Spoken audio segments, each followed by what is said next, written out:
குமாரனை விசுவாசிக்கிறவன் எவனோ அவன் கெட்டு போகாமல் நித்திய ஜீவனை அடையும்படிக்கு அவரை தந்தருளி இவ்வளவாய் உலகத்தில் அன்பு கூர்ந்தார். நீதி உண்டாக இருதயத்தில் விசுவாசிக்கப்படும், ரட்சிப்பு உண்டாக வாயினால் அறிக்கையிடப்படும். தேவனை இயேசு கிறிஸ்துவை விசுவாசிக்கிறவன் எவனும் வெட்கப்பட்டு போவதில்லை என்று வேதம் சொல்லுகிறது.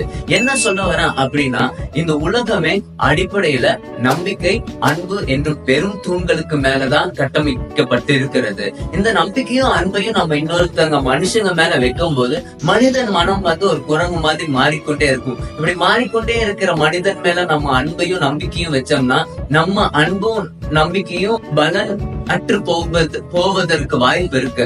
ஆனா இத மாறாத இயேசுநாதர் மேல வச்சோம்னா நம்ம என்னைக்குமே நிம்மதியா வாழலாம்.